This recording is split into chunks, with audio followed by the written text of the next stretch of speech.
Sejam todos bem-vindos a mais uma aula do RBTech. Eu sou o Ricardo e no vídeo de hoje estou dando início ao nosso curso de Foundation Framework para iniciantes.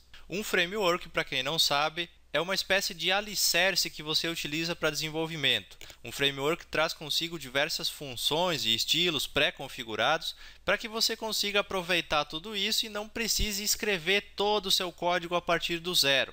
Então a gente pode dizer que o framework ele é um facilitador. O Foundation é um framework CSS, então ele oferece a interface do seu site para você fazer a criação do layout, por exemplo. Existem muitos outros frameworks CSS, você pode pesquisar por isso na internet e você vai encontrar dezenas deles. Os mais populares são o Twitter Bootstrap e o Zurb Foundation, que é o que eu vou ensinar a partir de agora. Qualquer pessoa pode acompanhar esse curso desde que tenha conhecimentos em CSS. Quando você quer estudar um framework, você não pode sair estudando ele se você não tem conhecimento na base para a qual ele foi concebido. Por exemplo, o Foundation e o Bootstrap são frameworks CSS, frameworks de interface. Então você tem que ter um sólido conhecimento de HTML e CSS para somente então usar um framework, caso contrário ele não vai te trazer benefício nenhum. Com frameworks como o Foundation, por exemplo, você pode criar layouts de sites inteiros sem digitar uma única linha de CSS. Tudo está pré-configurado no framework e você pode utilizar isso como base para o seu desenvolvimento. Se você precisa de layouts mais detalhados ou mais incrementados, você pode utilizar a base que o framework oferece e personalizar ele para a sua aplicação, ficando assim com a cara que você precisa. Qualquer layout pode ser criado com um framework, seja Bootstrap, Foundation ou qualquer outro, desde que você tenha conhecimentos sólidos no HTML, CSS e principalmente no framework em questão. Por isso, se você quer aprender de verdade a utilizar o Foundation ou qualquer outro framework, a documentação oficial é leitura obrigatória. Esses vídeos que eu estou fazendo a partir de agora servem como base, como start para você entender melhor como tudo funciona, mas a documentação vai ser sua amiga, vai ser sua parceira no desenvolvimento. Então, ler a documentação é um requisito básico para você aprender tudo o que um framework pode te oferecer, porque nos vídeos eu vou abordar o essencial, mas existe muito mais coisa que só está descrita na documentação. O ambiente que eu vou usar para desenvolver o nosso curso aqui consiste no seguinte: navegador Mozilla Firefox ou Google Chrome para exibir as páginas e navegar aqui no site do Foundation, fazer downloads, consultar documentação. Dentro da pasta www do meu AMP Server eu tenho uma pasta chamada aulas, aqui dentro eu tenho uma chamada CSS e dentro eu tenho uma chamada Foundation 5. Aqui dentro de Foundation 5 é que eu vou salvar todos os arquivos deste curso. E eu vou utilizar também como IDE, como editor de código, o Sublime Text. A primeira coisa que você precisa para começar a trabalhar com o Foundation é baixar os arquivos base que ele oferece. Para isso você vai acessar o site foundation.zurb.com, vai clicar no botão de download já na página inicial e você vai ser direcionado para uma página onde oferece várias opções de download. Temos aqui uma versão completa, uma versão básica reduzida, uma versão customizada e também uma versão que oferece suporte a SCSS. Para o nosso curso, nós vamos utilizar a versão completa. Basta então clicar no botão Download Everything e fazer o download da versão atual dentro da pasta onde você vai armazenar os arquivos do curso. No meu caso, a pasta Foundation 5 dentro de CSS. Após o download ter sido concluído, dentro da sua pasta você deve ter um arquivo zipado com a versão atual do Foundation.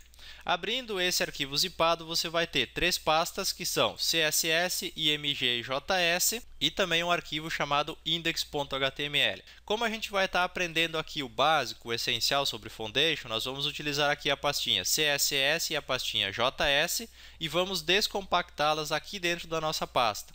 O restante dos arquivos nós não vamos usar porque nós queremos aprender como tudo funciona, então nós vamos criar a nossa base a partir do zero. Já com o conteúdo descompactado na nossa pasta de trabalho, vamos voltar ao site do Foundation, vamos clicar no ícone Docs no topo aqui do site e aqui você tem acesso a toda a documentação do framework. Aqui na lateral você tem as seções e a navegação entre elas, onde você pode ver tudo o que o Foundation oferece. E é bastante coisa, você consegue criar qualquer layout a partir dessa documentação.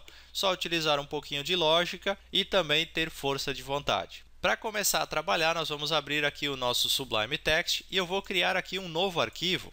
E eu vou chamar esse arquivo de base.html. Vou salvar ele com este nome E dentro desse arquivo nós vamos criar a base mínima que o Foundation precisa para trabalhar. Essa base você encontra aqui na documentação. Você pode clicar aqui na seção Setup, no item CSS. Rolando a página um pouco, você vai ter aqui o HTML Page Markup. Isso aqui é o mínimo que o Foundation precisa para funcionar.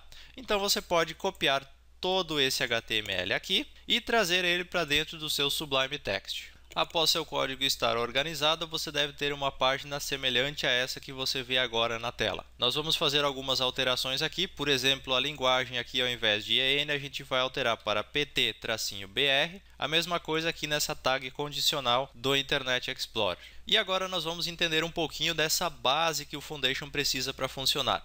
Primeiramente, a declaração do nosso doctype. Aqui na segunda linha nós temos uma tag condicional que é exibida no Internet Explorer 9 para dar compatibilidade total do Foundation para este navegador. O Foundation não oferece suporte a Internet Explorer 8, 7 ou 6, então só a partir do 9.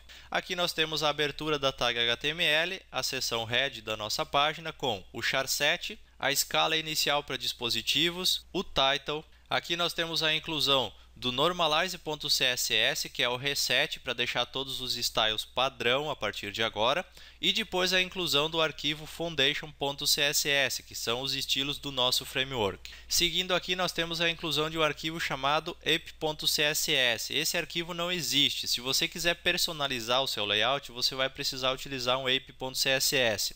Como nós não vamos entrar nesses detalhes agora, a gente vai tirar essa linha fora. Depois nós temos a inclusão da biblioteca modernizer.js, que é para fazer com que todas as tags HTML5 sejam exibidas corretamente em qualquer browser a partir do Internet Explorer 9, do Firefox, Google Chrome, Opera, Safari e assim por diante. Fechando a seção head, após a abertura do body, nós temos aqui o conteúdo do site, vai ficar a partir daqui. E no final nós temos a inclusão então do jQuery, que é básico e necessário para o Foundation funcionar. Em seguida a inclusão do JS do próprio Foundation, que é o foundation.min.js. E por último aqui a inicialização do Foundation. Esse document.foundation aqui é que faz a mágica começar a acontecer. Se a sua página não tiver o jQuery, nem o foundation.js, nem essa inicialização, os elementos que dependerem do Foundation para funcionar, para serem exibidos corretamente, simplesmente não vão trabalhar como esperado. Uma vez que você tenha essa base aqui criada, você está pronto para começar a trabalhar com os estilos base do Foundation e criar os seus layouts a partir de agora. Só que isso a gente vai deixar para a próxima aula, onde a gente vai começar a entender o conceito de grid, que é a mágica principal de qualquer framework. Entender o grid significa entender como você vai produzir layouts com aquele framework, e isso a gente vai fazer na nossa próxima aula. Se você quiser ir se antecipando um pouquinho e já vendo como funciona o grid do Foundation, você vai aí na documentação oficial, procura um item chamado grid aqui na seção Structure, clica em grid e você vai ter aqui os exemplos do grid básico, o grid pequeno, o grid médio e aqui exemplos avançados de grid também. Então você pode ler essa documentação como tema de casa e fazer os primeiros testes para ver se você entende esse conceito antes da nossa próxima aula. Fica isso como exercício e nós nos vemos na aula da semana que vem. Se você ainda não conhecia o RBTech e quiser acompanhar todos os vídeos deste curso e nossas outras publicações, aí na tela estão aparecendo os endereços para você nos seguir. E se você já é nosso seguidor, muito obrigado pela sua audiência e eu espero todos vocês na próxima aula.